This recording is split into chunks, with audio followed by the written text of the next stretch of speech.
দীঘায় মন্দির থেকে শুরু করে, মহাকাল মন্দির থেকে শুরু করে একদম কলিকাতায় যেখানে মসজিদ আছে, মসজিদের পাশেই একটা সম্পত্তি, যে সম্পত্তিতে হসপিটাল বানাবে বলে বামপন্থী বন্ধুরা নিয়েছিলেন, সেই জমিতে দিদিমণি মন্দির বানানোর জন্য চিন্তা ভাবনা নিচ্ছেন। তাহলে কে বড় আরএসএস, কে বড় হিন্দু, তার প্রমাণ দিতে হচ্ছে পশ্চিম বাংলার জমিনে। হোয়াটসঅ্যাপ, ফেসবুক, ইউটিউব থেকে শুরু করে এই সোশ্যাল মিডিয়ার জমানায় প্রমাণ দিতে হবে আমি বড় হিন্দু, আমি বড় মুসলিম, আমি বড় খ্রিস্টান। কেন ভাই? সেই জায়গা দিদিমণি তৈরি করে নিয়েছে। তাই আপনাদেরকে সজাগ হতে হবে। আমরা দেখেছি এই সারা রাজ্য জুড়ে, আমি মনে করি এটা আমার ব্যক্তিগত মত, যে এসআইআর নামক হয়রানি করা মানুষের যে আইন পাশ হলো, এটা সম্পূর্ণ দিদি আর মোদির সেটিং ছাড়া দ্বিতীয় কিছু নয়।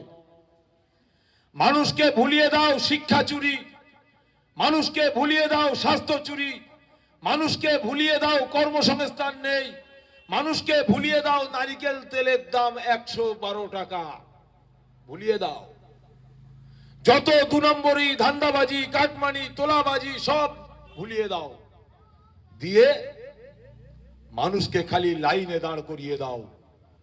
একবার এই কাগজ জেরক্স করো, লাইনে দাঁড়াও, একবার এই কাগজ নিয়ে বিডিও অফিসে যাও, একবার এই কাগজ নিয়ে এসপি অফিসে যাও, ডিএম অফিসে যাও, একবার এই কাগজ নিয়ে কোর্টে যাও, শুরু।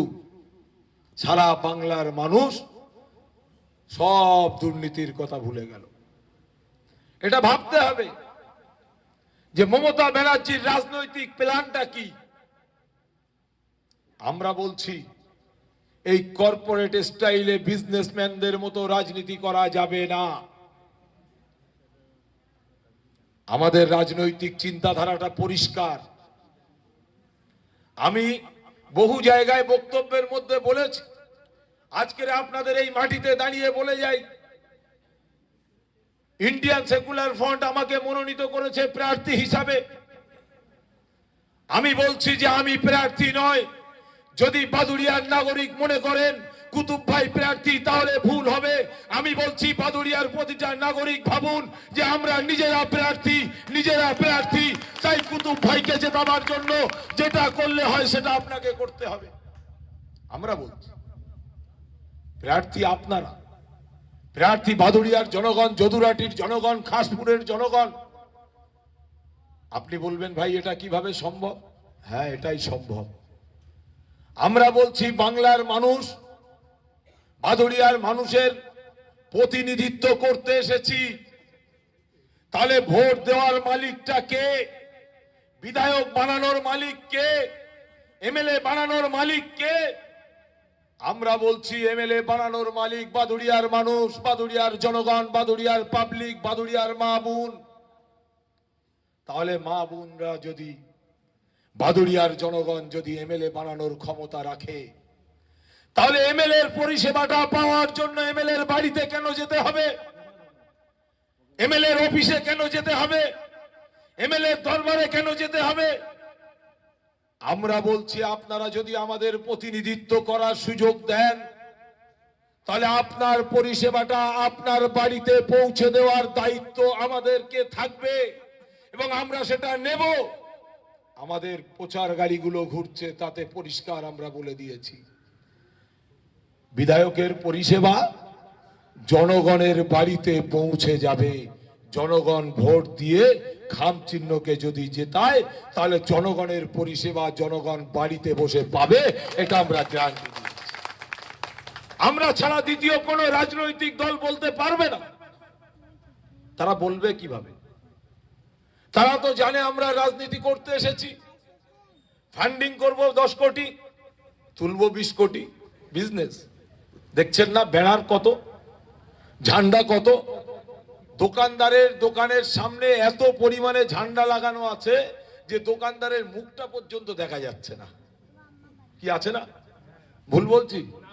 দোকানদার বেচারা কিছু বলতেও পারছে না, তার মাল টাল দেখা যাক আর না যাক, সে এখন ভাবছে যদি কিছু বলি তাহলে আমার শাটার হয়তো ডাউন হয়ে যাবে।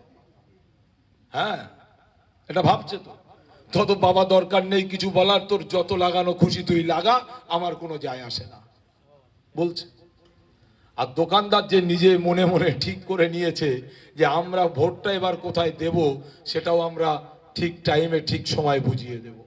নেই আমাদের ঝান্ডা, নেই আমাদের ব্যানার, নেই পোস্টার, যত সামান্য কিঞ্চিত পরিমাণে তাও এটা করছে এই বাদুড়িয়ার নাগরিক, বাদুড়িয়ার জনগণ প্রত্যেকে মিলিতভাবে একসঙ্গে চাঁদা তুলে তারা ব্যানার বানাচ্ছে, পোস্টার বানাচ্ছে, ঝান্ডা কিনছে।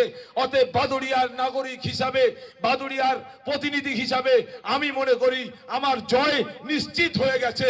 কেন বাদুড়িয়ার মানুষ যেভাবে আমার জন্য, আমার দলের জন্য এই খাম চিহ্নকে বিধানসভার মধ্যে পাঠাবানোর জন্য এই ব্যানার, পোস্টার, হোর্ডিং, বড় বড় ব্যানার বানিয়েছে,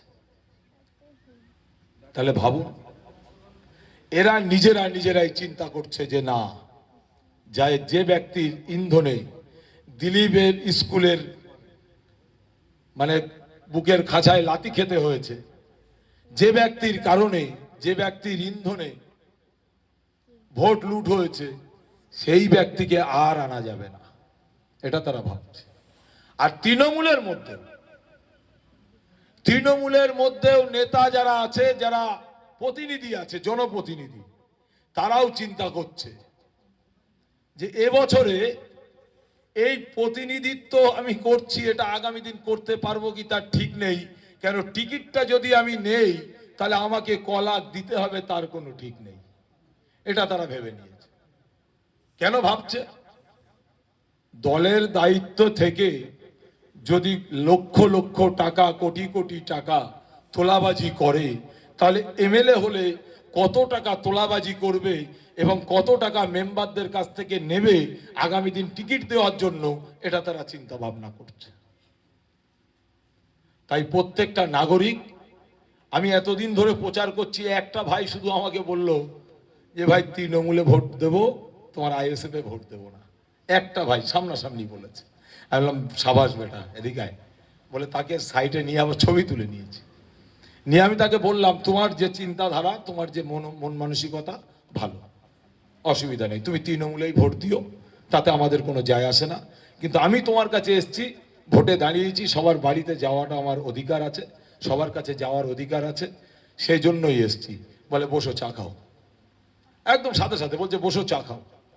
চাটা খাইয়ে লিকার চা খেয়েছি। খেতে খেতে তারপরে তাকে আমি বলছি দুই একটা কথা, যে ভাই ওয়াকআপ নিয়ে কি হলো, এটা নিয়ে কি হলো, ওটা নিয়ে কি হলো, সেটা নিয়ে কি হলো।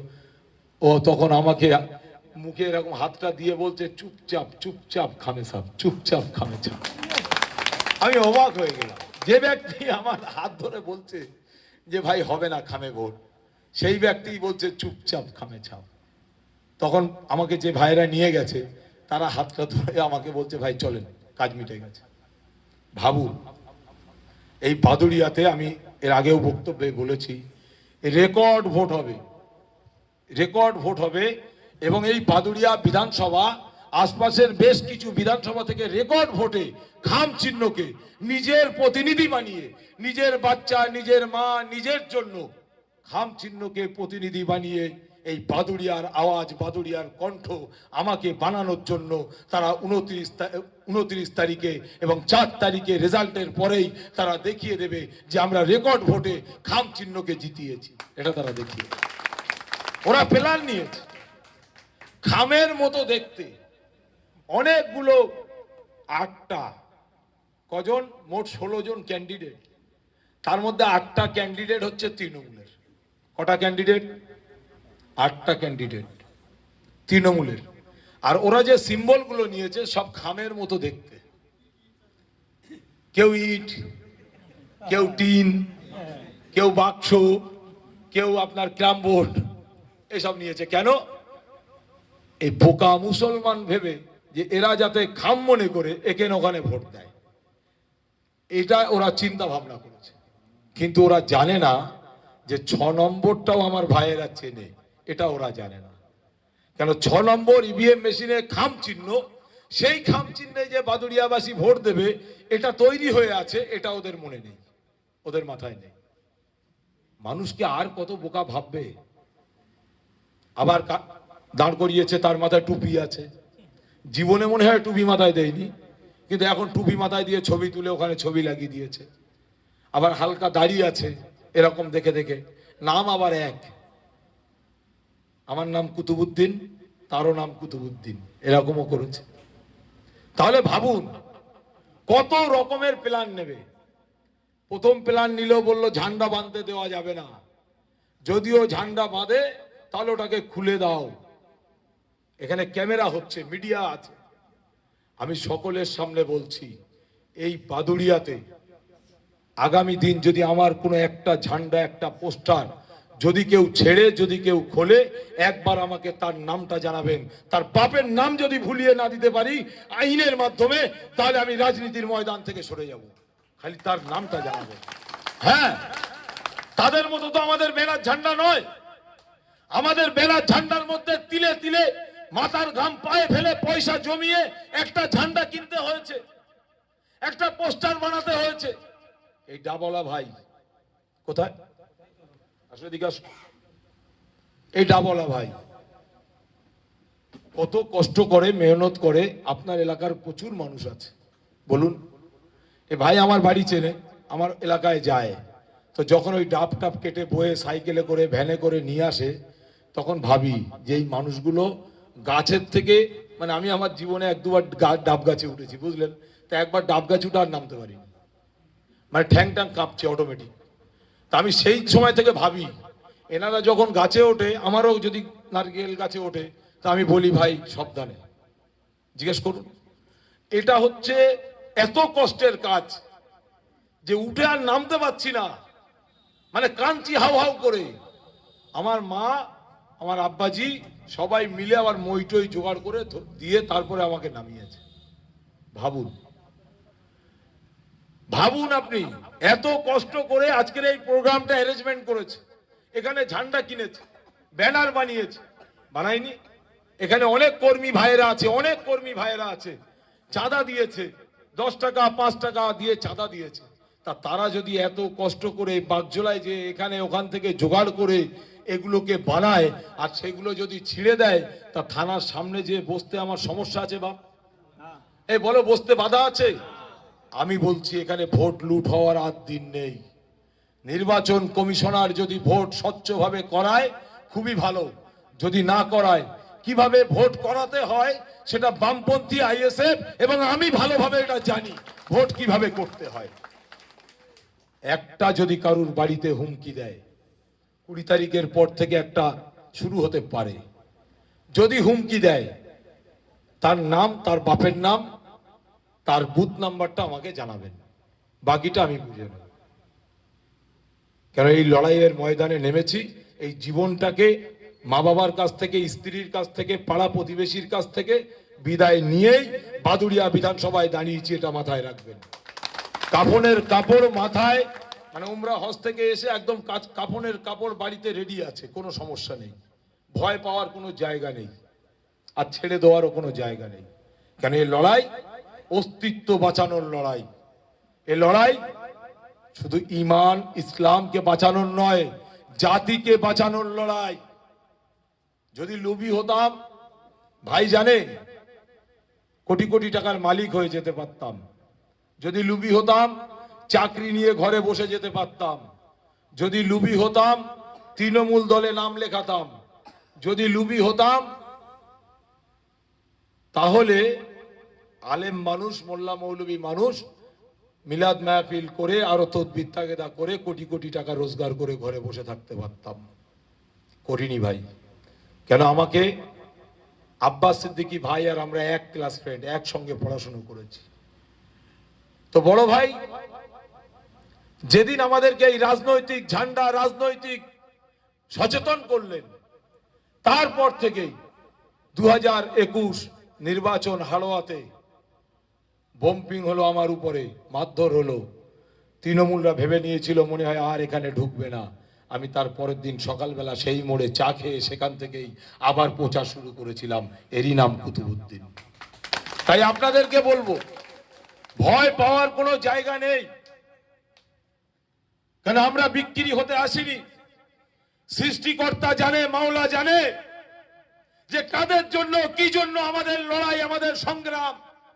একজন পীর পরিবারের সন্তান যদি গদিতে বসে থাকে, বাংলার জনগণ, বাংলার মানুষ মাথার ঘাম পায়ে ফেলা পয়সা রোজগার করা পয়সা নিয়ে তাদের বাড়িতে যাবে, তাদের পায়ে হাত দেবে, সালাম করবে, চুমা খাবে, বুসা দেবে, আবার নিজের পকেট থেকে পয়সাটা গুজে দিবে, দিয়ে বলবে ফিরে আসার সময় হুজুর আমার জন্য দোয়া করুন। বলবে না? সেই আরাম আয়েশের গদিটা ছেড়ে, সেই মহাব্বত ভালোবাসার গদিটা ছেড়ে আজকের কেন রাজনীতির ময়দানে এসেছেন? ভাবতে হবে ক টাকা বেতন পান। আজও পর্যন্ত কোনো বিধায়ক বলেনি, কিন্তু নওশাদ সিদ্দিকী বলছে আরে এ তো 1,21,000 টাকা দেয়। একবার হিসাব কষেছেন? আব্বাস সিদ্দিকী একদিন যদি জলসা করে, 40 হোক 50 হোক, একটা জলসায় পায় তো না পায় না? আপনারা দেন তো, দেন তো? আচ্ছা, পার ডে 2-3টে করতে পারে, তাহলে নওশাদ সিদ্দিকী যদি একটা করে করে, যদি অত না দেন 20,000ও তো দেবেন না? দেবেন না? তা 20,000 করে দিলে মাসে কত হয় ভাই? হিসাব করেছেন? 6 লাখ টাকা। সব ছেড়ে দিয়েছে, তার মধ্যে তদবির তাগেদা ঝাড়ফুঁক হ্যান ত্যান সব আছে তো না? নেই, সব ছেড়ে দিয়েছে, দিয়ে রাজনীতির ময়দানে এসেছে। কেন, কি জন্য? এটা আপনাকে ভাবতে হবে, আপনাকে আমাকে বাঁচানোর জন্য। আজকের যখন